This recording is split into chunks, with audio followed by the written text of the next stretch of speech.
of asking you to identify yourself for the sake of the record, and then we'll begin questioning with Royston, but thank you very much for coming anyway. Graham, might you identify yourself and say who you are, and then we go down the line.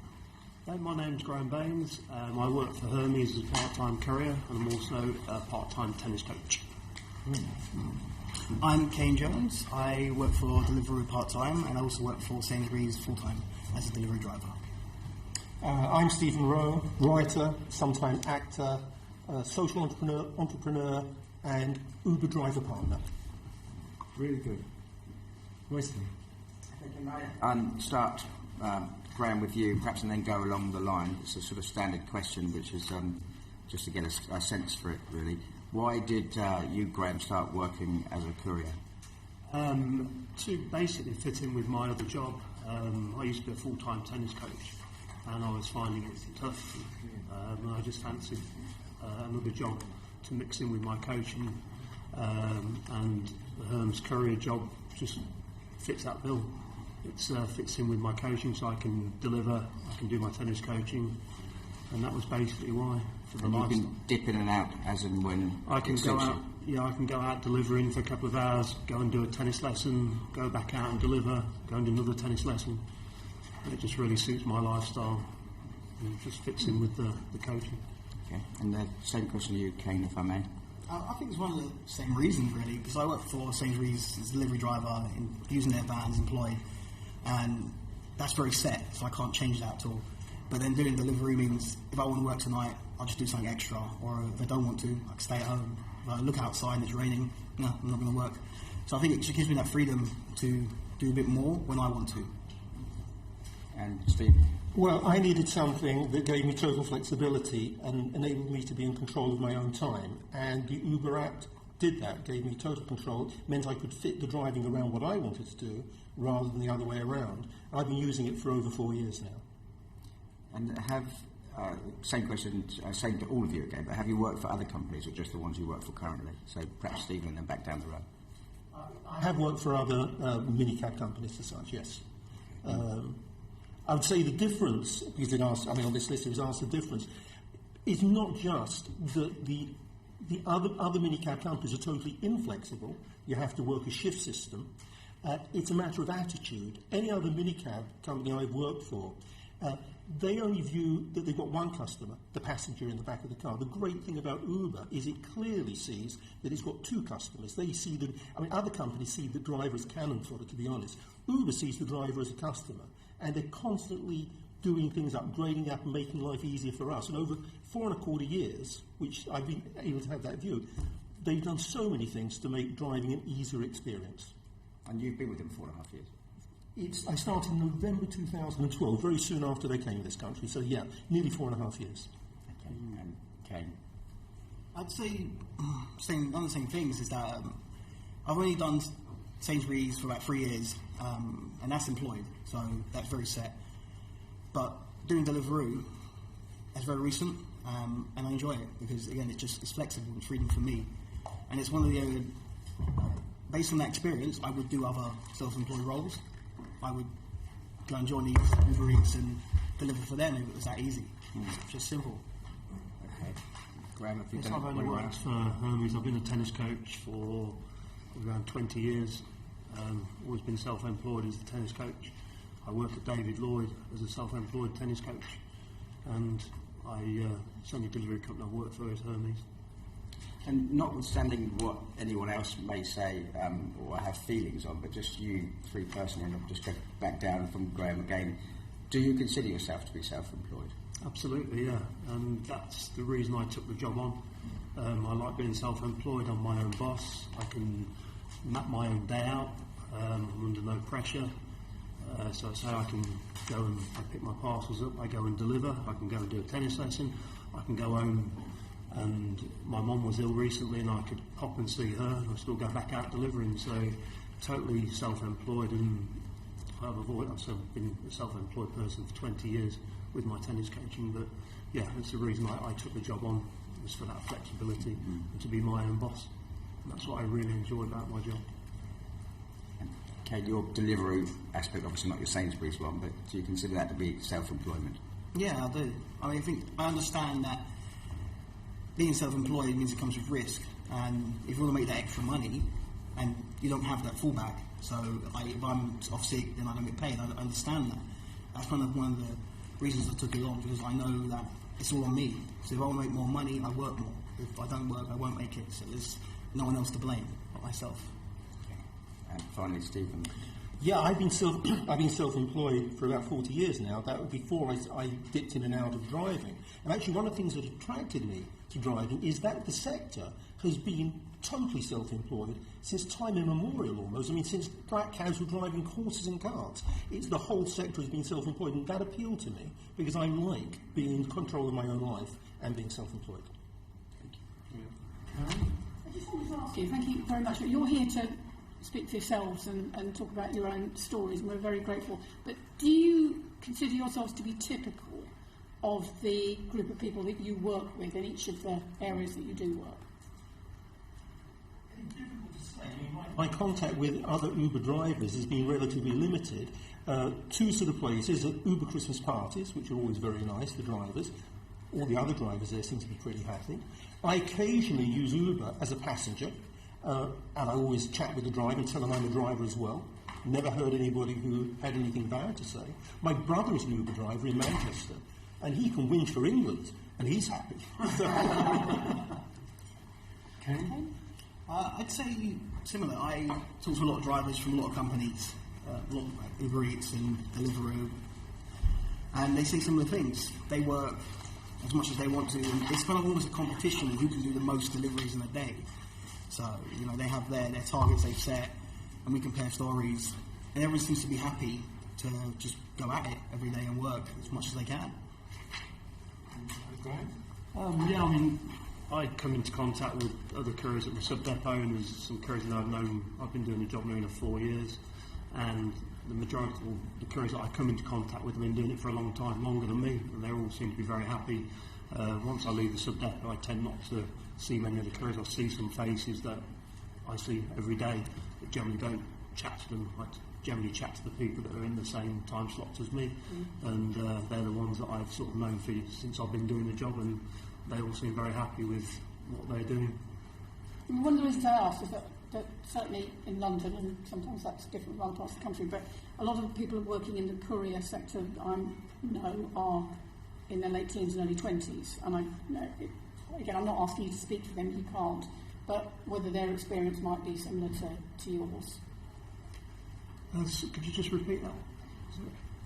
I was saying that in my experience in London, looking at the people I'm watching working particularly in the Courier and Deliveroo area, a lot of them are young, in their late teens and early 20s, and that's one of the reasons I was wondering whether their experience would likely to be the same as yours. Okay, so the couriers that I generally mix with in my time are probably a little bit older than myself. I do know of a younger girl in there who does it to fit in with her childcare. So generally the ones I know are similar age to me, and a bit older. You've all got sort of hybrid lives, particularly UK, and you've got a proper PAYE employment somewhere. Graham, you've got another self-employment, and Stephen, you do a bit of other things as well. So are you typical, you think, of what most of your type of drivers are? They do other things as well, or do you think there are quite a few that just rely on Hermes or Deliveroo or Uber? Are there some that is all they do? I'd say, from what I meet, a lot of people mix the roles. They do a lot of different companies at the same time. So wherever the job is, they're going to go there. If it's over there, they're going to go there. There are a few I've met that only do one thing. But I think that's just more their personal preference. They want to just do this one job, stay in this place, and not move anywhere. But if you want to get money, you need to follow it. And that's what most of the drivers are doing. They're just following where the money is. But following Craig, on this top-up arrangement you have for your income, do you regard yourself as self-employed? For that sense, yeah. Yes. So the extra stuff I do, that's self-employed, and I know that's different. And do you, in the self-employed role, do you all get the national living wage? Not always. So if I know it's going to be busy, I will want to work then. If I know it's not, I'll choose not to. So it just depends on how I manage my own time. If I know it's going to be quiet a certain day, I'll just take it as a day off. So it's just about time management. Does that differ for Steve or Graham? I always do well above minimum wage. I mean, I know what rounds I have. I go to the sub-depot, pick my parcels. I know generally what minimum parcels I will have per day, and I always do well above minimum wage. So, yeah. Steve? Yeah, I do well above minimum wage, and I generally pick the hours to work when there's work out there. So, yeah, no complaints there. So it could be different if you had to depend on this as your only job. It is, in terms of income flow, it is my only income flow. The other things I do are more entrepreneurial, and hopefully one day will produce larger incomes. Yeah. But no, it is my only income stream. Very good. Neil? Can I just clarify, are any of you getting a financial incentive or payment for being here today on behalf of the companies you're representing? No. No, actually. I'm actually losing money by being here today. Then apologies. Then And apologies. we ought to actually, can we cover expenses? I don't think so. Hopefully we can. That would be reasonable. Absolutely. But can I ask you about the hours question? So how many hours are you doing on the Deliveroo side each week, and on the, be it tennis, Sainsbury's, or I think you said Acton? I do.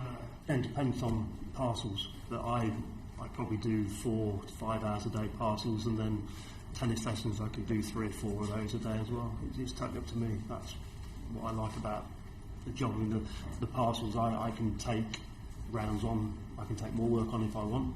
I can do less. The numbers I'm having suits me, and it gives me a decent income, and the coaching on top as well. So I feel as though at my age I wanted that mix of 2 jobs, but still to be financially secure, which I am. So 5 hours a day. Yeah. I say I do 40 hours of Sainsbury's, so that's set. If I finish early for Sainsbury's, I don't get paid for that, so I'll leave early. But then I'll probably do delivery 2 hours, 1 hour a day, in the evening or in the morning, which depends where it fits, if I can fit it in. So a week, 10 to 15, rounding up.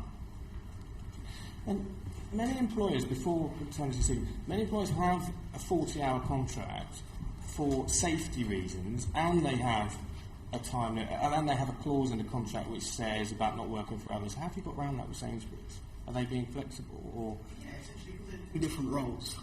They're not the same roles. They're very different. They're okay with me working over that, as long as it's not excessive and it doesn't affect my job with Sainsbury's. And when you work more than 48 hours a week, who do you report to in terms of the working time directive? Do you have to report that to Sainsbury's? Yeah. You do. And you do that every time that you improve? Before you go on, Graham, can I just ask you, when you say you'll have a round for Hermes, it is you working for Hermes, isn't it? Yeah. Yeah. Do they actually, they're happy for you to fit that round within the 24 hours, so it's delivered within the day, rather than a particular time, so that you can meet what you want to do on your tennis coaching? Yeah, basically when we picked our parcels up for the day, we set our own ETAs, so your estimated time of arrival. We do 2-hour slots. So I can say if I've got a lesson at 12 o'clock, I start delivering at 8 o'clock. I set my slots 8 till 10, 9 till 11, and then obviously between 12 and 1, if I'm doing a tennis lesson, I don't set that as an ETA. I'll restart 1 till 3, so totally flexible, and that's how I plan my day out. And pretty much we have to be done by, I think it's 8 o'clock, we need to be logged out. So yeah. Great. Back to you, Neil. I think we just went to Stephen on the hours. Well, to go back to the original question about the financial incentive, I just want to say, not direct, but there is the financial incentive for me being here is that I'm extremely worried about the future for people like me who rely upon the self-employment and the flexibility that Uber add, and that everything that I've read, that a small number of people are complaining when the majority of us are happy. So I'm here trying to protect my future.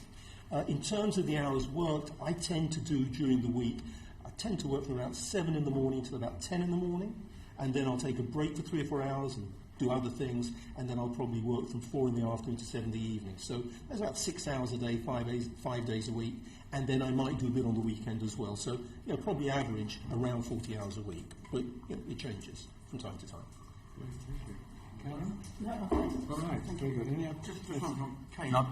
I sort of know how your other formulas work. How do you get paid in Deliveroo? Is it per delivery you make, or hours you're on site available, or?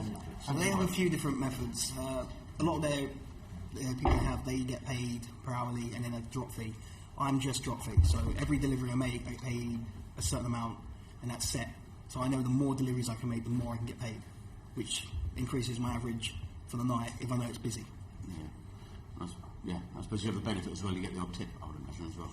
Tips, sometimes, not rare. Can I just ask your relationship with Job Centre Plus? Did you find your jobs yourselves? Were they advertised? And what help has tax credit or universal credit offered you, or none at all? So we'll start with Stephen. We'll start with Graham. Let's start with Stephen and go the other way.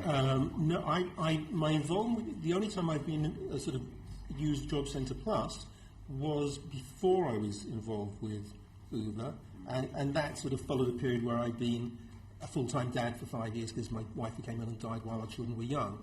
And when that was all finished, it was 2008, and it just wasn't very easy. So I was on benefits for 3 years until about 2011, when I started. Well, sort of 2011-12 is when I started with Uber. So my experience with Job Centre Plus predates. I heard about Uber from another driver. And so tax credits. And I just wondered whether that tax credits or universal credits form part of your lives. No, not mine.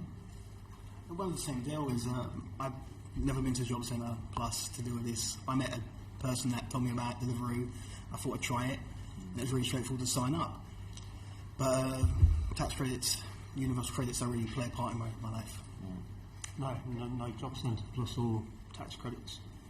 Karen? And nobody's getting housing benefit, which is the benefit that is the one that's most likely to have to be re-evaluated with every change of hours. No. Sorry, yeah? Who else wants to come in? James? At one point you just made us, Stephen, earlier, that vision goals course completely. I just want to be absolutely clear, because we're talking about benefits here, obviously not necessarily just public benefits, as in the benefit system. So in your opinion, the majority of people at Uber are happy with their situation and wouldn't want more security? My limited experience of meeting other drivers was that they were all happy and enjoyed having the flexibility that Uber offered, but it was a limited experience. Can you just remind me how many hours of driving you do, cabbying you do for Uber each week? Roughly, on a weekly basis, about 40. Have you ever met any of those who would seek a different employment package from Uber? Sorry, I don't know how they could be. First of all, it's not employment. I don't understand how there could be a different employment package. Uber operate a service putting drivers in touch with riders. There's a court case to settle that distinction, but those who operate using Uber. Sorry, what's it? Have you ever come across anyone at the Christmas party or anywhere else? No. Because I always ask my Uber cabbie about it because it fascinates me, and I would say generally dissatisfied, but they accept the reality of the position they're in and the sort of guarantee of business. But I get no impression that they would be unwilling to have more security, to have paid time off or anything like that, given that they are. Well, then they should go and get a job with somebody, which is a full-time employment. Simple. Well, I'm delighted that you're so satisfied. Well, I am. No further questions. A follow-up. If you were, in unfortunate circumstances, develop an illness or condition, in other areas of work, your employer would have more obligations. Do you not think some people might be entitled to that for fixed periods or holiday entitlements with someone who has so many operatives as Uber or others? As I said before, I don't see how that could possibly happen within the industry, within the way that Uber work. I mean, if you want that type of job security, you shouldn't be self-employed. You're okay with other taxpayers picking up the bill? Sorry? You're okay with other taxpayers picking up the bill? Other taxpayers? Picking up the bill? Well, I'm a taxpayer. Questions. And my apologies if this was, I was at a meeting for one, which was slightly late. Are you all? Do any of you have any kind of exclusivity in a contract or anything like that to do this work just for the company that you mainly do it for? No. And Graham, but if you were ill, for example, you would get your pay, Cain, wouldn't you, from Sainsbury's? Yeah, So you have a basic pay coming in. Mm-hmm. Would that apply to you, Graham? I have income protection. Right. So I pay that as a separate policy to, if I'm ill and I can't work, then I pay into a policy that will pay out, and so I'm covered on that side. Steve? I just wanted to ask very quickly, would I be right to assume that what I'm hearing from all three of you is that the benefits for you in terms of the freedoms that you have over this kind of employment outweigh other potential benefits of contractor employment that has more constraints around it? Is that basically the trade-off that you're describing to us? Yes, absolutely. Essentially, yeah. I think one of the biggest things people talk about in employment is the pensions. But I know if I wanted a pension, I could just get one myself privately and pay into that with my own money. I don't need to have a business or a company doing that. I mean, I still kept my private pension from one of my other jobs and just continue to pay into it. So that's still happening. But I wouldn't expect any self-employed kind of partnership with like Deliveroo to pay in for me, because I know that's my responsibility. The overwhelming thing I think I'm hearing, why I'm pursuing this, is because I can understand why some of my colleagues are asking about the benefits of other kinds of contracted employment, but it sounds to me as if you're putting a very high premium on freedom. And is that, am I right to hear that? Is that what you're telling me? I think with myself, yes. I mean, I like to be able to have I've got two jobs and I like that. I don't think I'd want to be tied. Yeah, I mean, you know, holidays, yeah, but what I do is I just put extra money away to cover if I want to take a holiday, so I'm fine like that, get cover for my work. But yeah, I love the freedom of being my own boss, and it just suits my lifestyle. Graham, all of you really, you've got income protection insurance, very wise. I'm glad to hear it. You've probably, I'm guessing, if you've gone up to that sort of level of provision of yourself, are you looking after your own pension provision as well? Yes, I have pensions. Perhaps making sure that you have your national insurance up to date, so that you will qualify for the state pension. Yeah, I have pensions. I have an accountant. Always have had an accountant. Who does my taxes every year. I pay national insurance and so my tax. Yeah. So you've made your own pension provision on Yes. top of state pension? Yeah.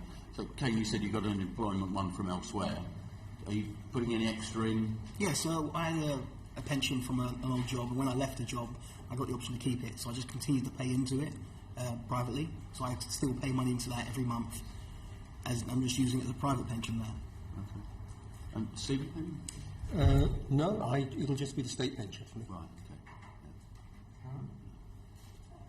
So we touched on employment insurance, and that's, I think, most relevant. Well, possibly it's relevant for Stephen if you were how you provide for yourself if you're unable to work, but also other risks that are associated with employment. Vehicle, Cain, I don't know if you do your Deliveroo on a scooter, or you know, if something happened to that. I mean, how is that all covered in terms of insurance? You just make all those arrangements for yourself. That's kind of the hard part with the insurance for scooters. If it does break down, it's on me. Mm-hmm. If it gets stolen, that's on me. Mm-hmm. There's nothing to fall back on. If I want a backup plan, I need to have my own one. So I have a backup plan if my scooter breaks, so I still can make the money while it's fixed. So I think it's just Stephen, with the vehicle. Sorry? What's the insurance arrangement? Well, you have to have hire and reward insurance. If I have an accident, well, I drive carefully. I don't. And is that package standard for Uber, or do you just research It's that yourself? nothing to do with Uber. I mean, there's various providers in the market that do hire and reward, Yeah. which you have to have, along with your PCO license and stuff like that. But it doesn't provide a replacement vehicle in the case of a breakdown or an accident. So far, I've been okay. But that would just be your risk, and you know that. Yes, absolutely. Yeah. And for the three of you, do you either have, or do you think there should be, if there isn't, guidance and advice from your respective companies that you're working for on all of these different issues, that whether it's pensions, whether it's insurance, whether it's employment protection, that if you weren't you, because you're all coming over as very together and very thought through and very prepared, but if you weren't, if you were 21 and you didn't know how to navigate the system, is there anything there from the companies, or should there be? Or should it just be entirely up to you? From my point of view, I think there should be something to help you along, because I know it's very complicated to get into the self-employment and the sole trader. It's mind-blowing. But there's not a lot of information provided by companies, or the government either, how to really get into it. And I think it should make it easier to, sign up for this, sign up for this, sign up for this, and this is everything you need to set your future up. They don't give you an introductory pack that says you might want to go and think about this, this and this? Not in that sense, no. I mean, they might help you get the information from somewhere, but there's no introductory pack to tell you how to get it done. And if they did do that, would that just be because you happen to be chatting to somebody who feels kind and gives you some guidance? Essentially, yes. It's not something that's built into the process. What about Graham and Stephen? For me, because I've been self-employed so long, I know what the situation with being self-employed, and I think it's difficult for a company when you're self-employed for them to start advising you too much, because obviously you're self-employed. Maybe would be an idea that a pack was put out just to say you need to do this, do that and do that, which would make it a lot easier for people to probably understand it. You're not aware that that's done? I'm no. Okay. Stephen? Well, Uber do have, as part of the Momentum package, things like you can get a discount with a company that does your accounts and gives you tax advice. I don't use that because I've been self-employed for so long that I know what I'm doing there. You can also get cheap coffee at Coffee Republic, I use that one, and discounts on car wash and stuff like that. So there is a package, and that does include, but that's not coming from Uber, it's coming from somebody who will give you, a discount because you're an Uber driver. Okay. So they don't say to you, even if they don't tell you how to do it, they don't say to you, you need to go out and be aware of your tax liabilities and what happens if you want to make a benefit claim, and what happens if you need to cover yourself for insurance? No. Not that I'm aware of, no. Stephen, do you have income protection insurance? No. No, fine. Really good. You have your forms, we hope you will fill them in. And thank you very much for coming this afternoon. It's been really helpful. Thanks.